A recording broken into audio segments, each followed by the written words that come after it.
Assalamualaikum warahmatullahi wabarakatuh. Selamat siang Bapak. Yang saya hormati Bapak Komarul Huda selaku dosen pengampu mata kuliah Enterprise Arsitektur di kelas 5A. Perkenalkan kami dari kelompok Enterprise Arsitektur akan menjelaskan terkait dengan Communication of Enterprise Arsitektur. Sebelumnya kami ingin memperkenalkan diri dulu dari anggota kelompok kami. Perkenalkan saya Aska Setia Rahman, kemudian rekan saya Faisal Rahman, dan kemudian rekan saya Intan Asnas Mardiana. Nah, untuk pemaparan materi pertama akan dijelaskan oleh rekan saya Faisal Rahman.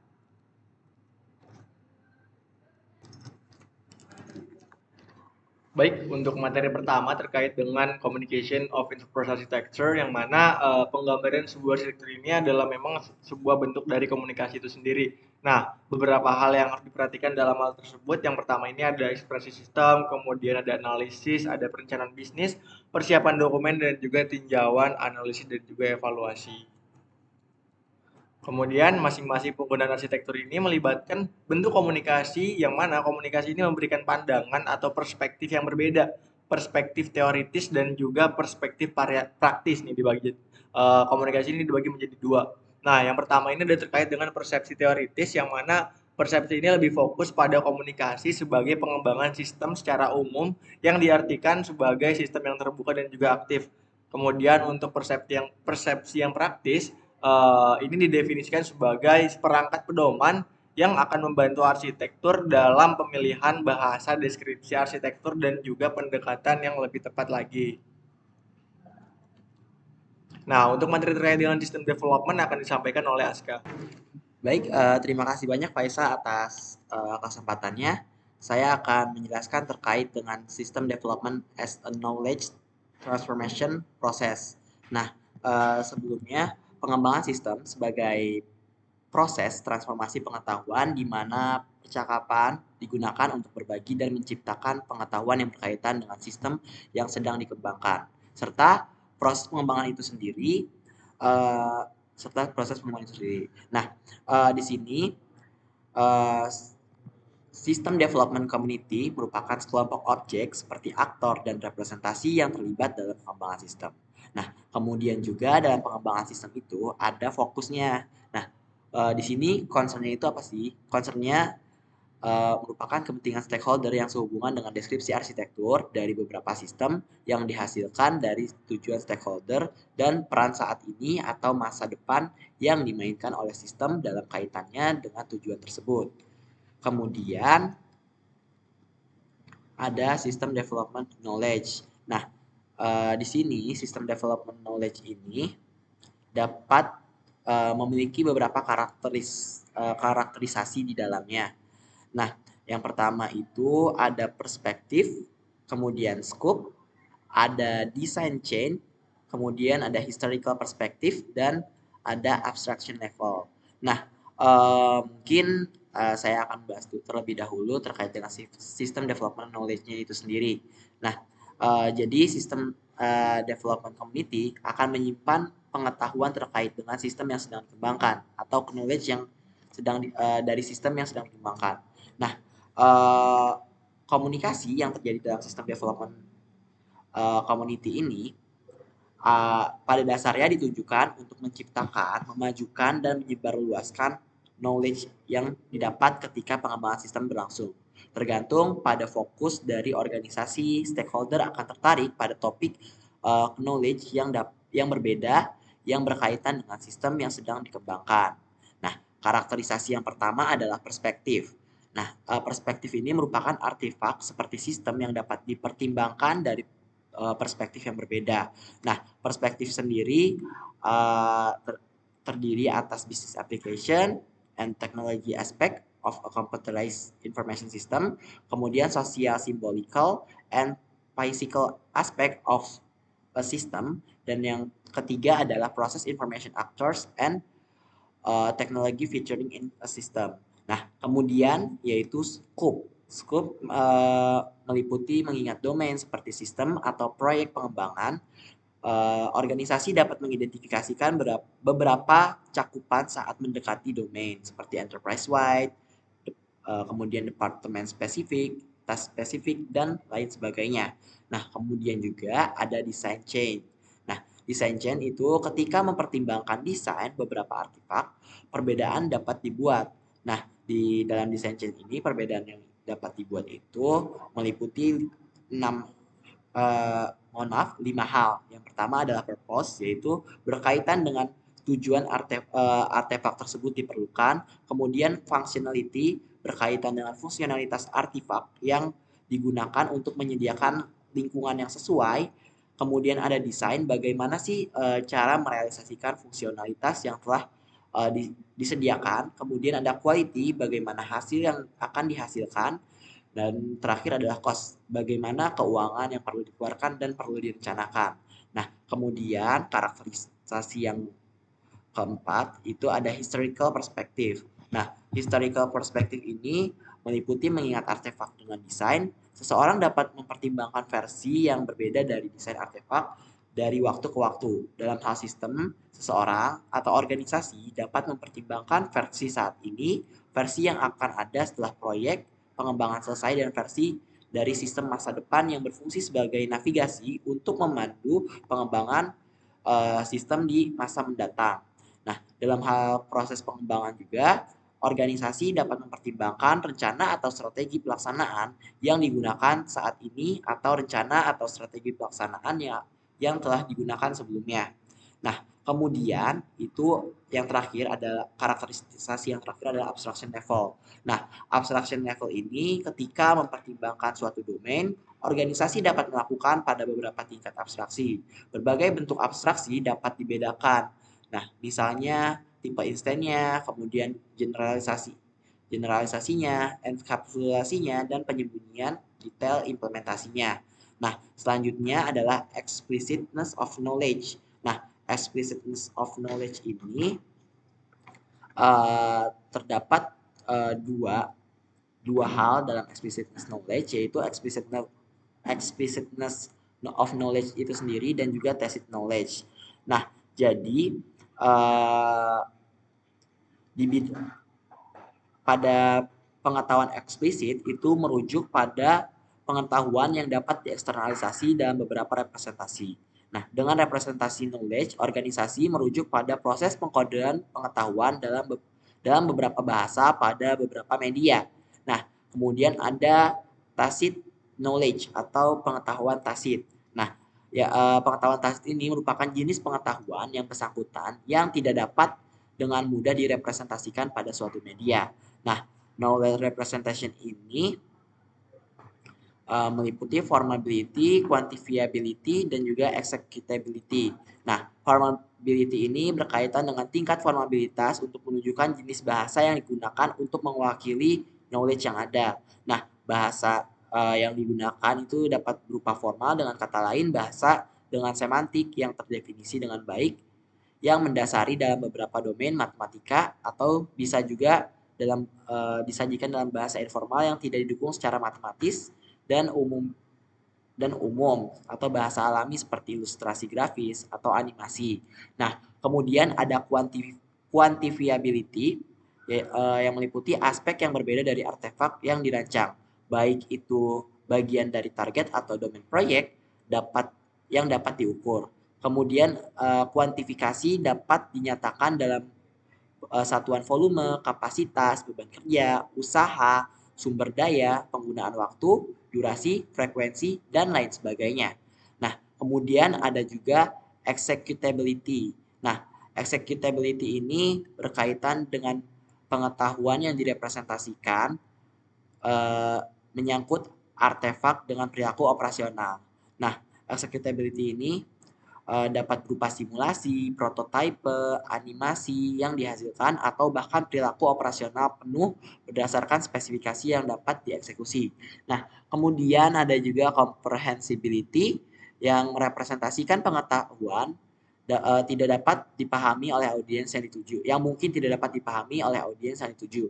Nah, jadi comprehensibility ini tuh menyesuaikan tingkat pemahaman representasi yang diperlukan, khususnya dalam menyampaikan knowledge yang akan kita sampaikan kepada audiens.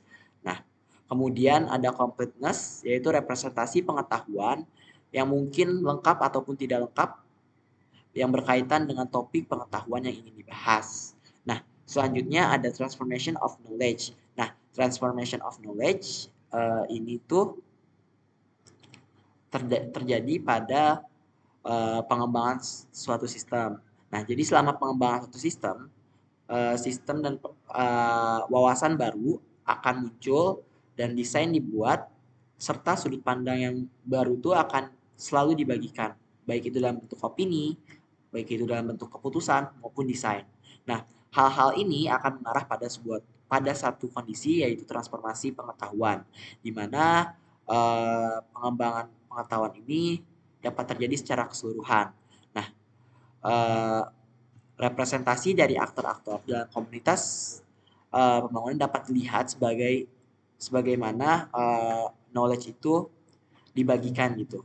Nah, dengan demikian representasi maupun aktor adalah pembawa knowledge yang potensial, di mana topik knowledge ini mengacu pada beberapa subdomain dari sistem yang sedang dikembangkan dan atau proses pengembangannya. Oleh karena itu, topik knowledge dapat diklasifikasikan lebih lanjut dalam hal fokus, ruang lingkup, dan lain sebagainya. Nah, pengetahuan aktual yang disimpan oleh pembawa pengetahuan atau knowledge tidak secara eksplisit diperhitungkan. Nah, knowledge yang tersedia dari atau pada atau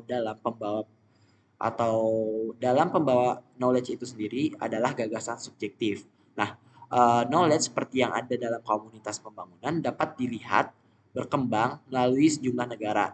Nah, knowledge juga perlu diperkenalkan ke masyarakat dengan menciptakan lingkungan knowledge secara internal maupun mengimpornya dari lingkungan luar masyarakat. Nah, sharing knowledge antar aktor yang berbeda dapat berkembang melalui beberapa tahapan, yaitu aware, di mana seorang aktor mungkin menyadari pengetahuan dengan cara sharing dengan aktor lain. Kemudian ada juga agreed, yaitu setelah pengetahuan dibagikan, seorang aktor dapat mengambil keputusan sendiri tentang hal yang dia terima dan memutuskan apakah aktor tersebut menyetujui knowledge yang dia terima atau tidak gitu. Pada intinya adalah agreed ini seorang aktor mengkritisi informasi yang dia terima pada tahap sebelumnya. Nah, terakhir adalah commit, yaitu aktor menyetujui topik knowledge tertentu dan dapat memutuskan untuk benar-benar berkomitmen pada pengetahuan tersebut. Dengan kata lain, aktor tersebut telah memutuskan untuk menyesuaikan perilaku di masa depan sesuai dengan knowledge yang dia dapat dan dia putuskan pada tahap sebelumnya.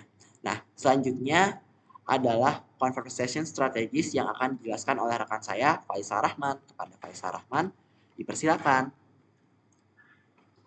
Oke, baik. Untuk materi selanjutnya terkait dengan conversation strategis, yang mana setiap percakapan atau komunikasi ini memiliki beberapa tujuan pengetahuan.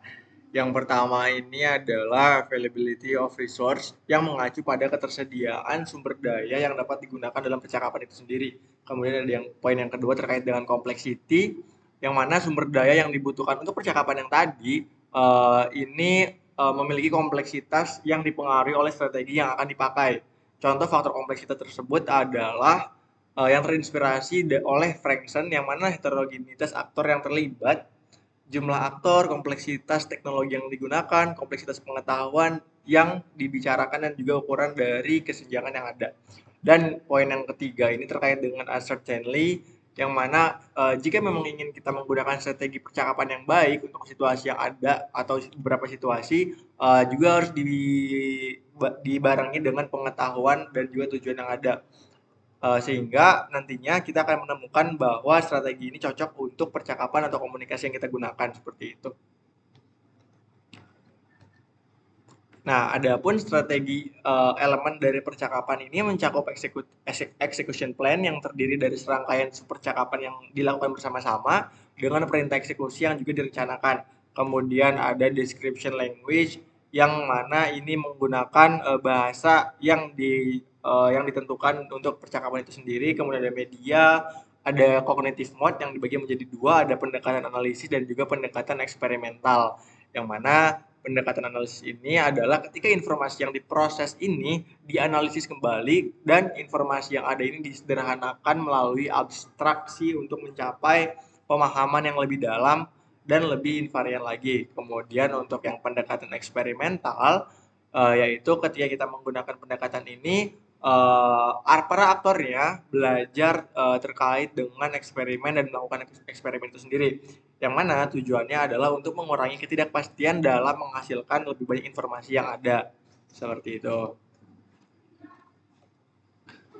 Kemudian ada dua cognitive mode dalam situasi tertentu yang mana khususnya dalam kasus percakapan yang terdiri dari beberapa subpercakapan yang lebih kecil. Yang pertama adalah mode terkait dengan social mode.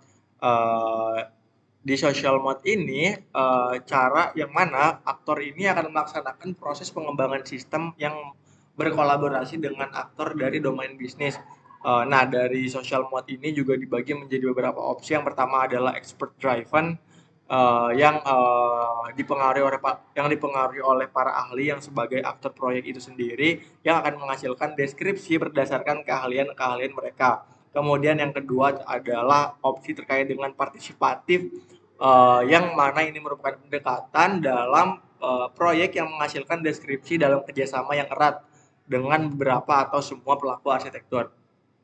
Kemudian untuk mode yang kedua terkait dengan communication, itu beberapa opsinya ada 5, ada speaker hear rate ratio, terus ada response, harapan respon yang lebih lanjut terkait dengan percakapan ini, kemudian ada time lag, yaitu yang mana waktu yang digunakan dalam berkomunikasi, ada locality, yaitu jarak, kemudian ada persistensi, adalah suatu pesan yang dapat disimpan atau tidaknya setelah komunikasi yang dapat dibaca ulang. Jadi informasi yang didapatkan ketika kita membaca ulang komunikasi yang kita sudah lakukan, seperti itu. Untuk materi selanjutnya terkait dengan knowledge goals akan disampaikan oleh Internasnas. Baik, selanjutnya saya akan melanjutkan terkait dengan knowledge goals. Jadi kami mengidentifikasi bahwa terdapat 3 tahapan utama dalam mengkomunikasikan pengetahuan. Yang pertama ada introduction of knowledge, mengacu pada situasi di mana ada kebutuhan untuk memperkenalkan atau menciptakan pengetahuan yang baru. Komunitas pembangunan jenis tujuan pengetahuan ini biasanya mengarah kepada sesi pelatihan dan juga kesadaran. Terus kemudian poin kedua ada agreement to knowledge. Dengan kelas tujuan tertentu, pengetahuan ini merujuk pada situasi di mana kesepakatan bersama dari stakeholder yang berbeda dengan kepentingan dan perhatian khusus mereka sendiri perlu ditingkatkan atau dievaluasi.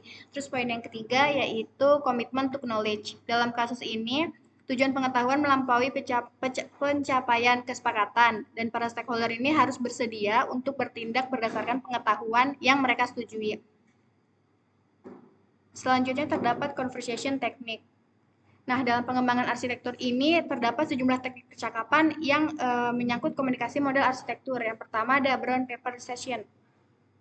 Sesi grup seperti brainstorm terstruktur biasanya bersekitar 15 orang, di mana kata kunci atau frasa pendek item diperoleh dari individu dalam grup untuk menjawab pertanyaan. Kemudian hasil tersebut dikumpulkan di selembar kertas dan mungkin melibatkan penambahan, penghapusan, ataupun penggabungan. Terus yang kedua ada elicitation interview, wawancara di mana seorang analisis mengajukan pertanyaan informatif kepada informan. Tujuannya adalah untuk mengumpulkan pengetahuan dari para informan. Yang ketiga ada workshop, melibatkan 1 atau hingga 15 orang dan mereka mengerjakan model atau tampilan secara interaktif dimediasi oleh seorang arsitek atau analis. Teknik ini cukup populer, efektif dan realistis untuk memproyeksikan pandangan sehingga menghasilkan feedback secara langsung. Terus kemudian ada validation interview. Validation interview ini wawancara juga di mana seorang analis akan bertujuan untuk mengetahui apakah pandangan atau model tersebut sesuai dengan pandangan dan harapan seseorang informan. Ini biasanya berupa pandangan atau model yang telah dikomunikasikan kepada informan sebelumnya. Wawancara validasi ini biasanya akan jauh lebih tertutup daripada wawancara yang elisitasi. Terus kemudian ada committing review, yaitu sekelompok stakeholder disajikan dengan sejumlah model atau pandangan alternatif dan dampaknya. Mereka diminta untuk memilih satu alternatif dan berkomitmen pada alternatif tersebut berdasarkan wawasan mereka tentang dampak potensial ini. Terus kemudian ada presentation, melibatkan 1 hingga 3 orang yang mempresentasikan sebuah model ataupun tampilan kepada sekelompok, kayak misalkan di kelas ada 30 orang atau bahkan hingga 100 orang, dan seseorang mungkin memutuskan untuk mendapatkan feedback, tetapi ini biasanya dikumpulkan setelahnya dengan cara yang lebih pribadi. Terus yang terakhir ada mailing, yaitu suatu bentuk komunikasi massa di mana suatu model atau pandangan disajikan atau diserahkan kepada sejumlah besar orang. Kemudian di sini terdapat tabel. +1 itu menunjukkan bahwa teknik percakapan tertentu sangat cocok untuk teknik knowledge goal yang dipilih, sedangkan plus menunjukkan bahwa itu sangat cocok, dan yang minus menunjukkan bahwa teknik percakapan tertentu tidak cocok untuk kelas tujuan pengetahuan yang dipilih. Mungkin sekian dari presentasi saya. Akan dikembalikan kepada Aska. Untuk Aska dipersilahkan. Baik, terima kasih banyak atas perhatiannya. Demikianlah presentasi kami berkaitan dengan Communication of Enterprise Architecture. Semoga apa yang kami jelaskan dapat bermanfaat bagi teman-teman semua. Kami ucapkan terima kasih. Wassalamualaikum warahmatullahi wabarakatuh.